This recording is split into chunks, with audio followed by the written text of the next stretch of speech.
Welcome back, guys.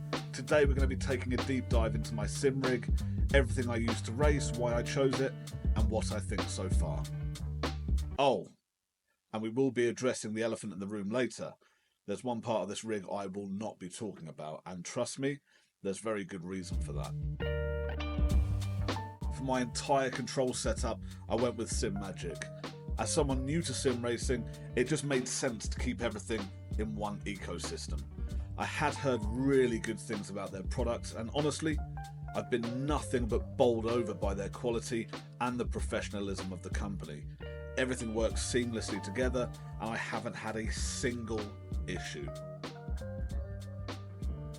For my wheelbase, I'm using the Simagic Alpha U, their top-end direct drive option with a hefty 23 Nm of force, more than enough to let me know when I've completely sent it into a wall. For wheels, I switch between two different options, depending on what I'm racing. The GT Neo and the GT1, which I option in Alcantara.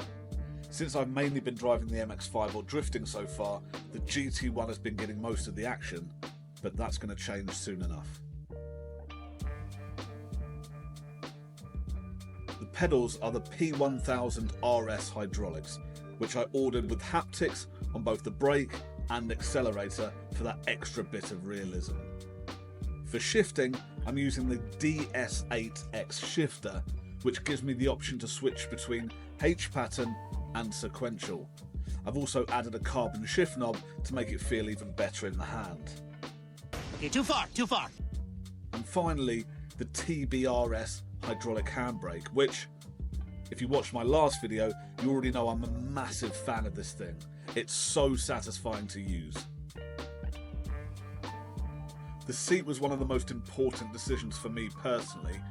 I went with the Sparco Circuit 2 QRT seat, and there's a specific reason for that.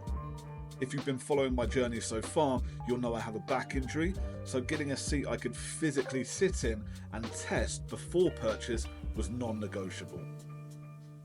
That was a bit of a challenge because there aren't a ton of places near me that actually stock racing seats to try out, but in the end, I found this one and it's been great so far. Of course, all of this needs a solid PC to run smoothly, but I won't go into detail about it here because, honestly, I have no idea what half-fit means. As long as it runs everything smoothly and doesn't catch fire, I'm happy. If you're curious about the specs, I will list them in the description below. For my display setup, I'm running triple Ultragear monitors.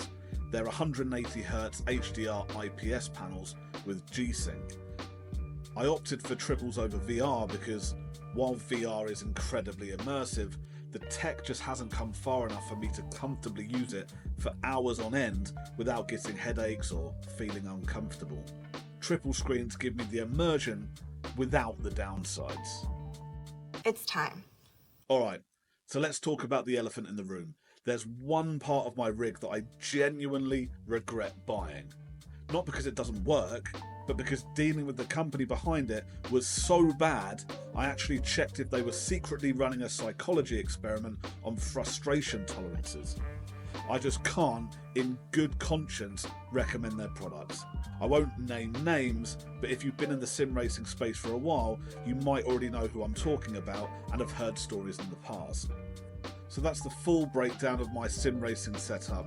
Hopefully this gives you some insight into what I use and why I chose each part. Remember, I'm completely new to the hobby, so I have left some room for upgrades in the future. If you have any questions about anything I mentioned, feel free to ask and I'll do my best to answer. If you're new here, make sure to subscribe and check out my first couple of videos. Time to get back on the track. I'll catch you guys in the next one.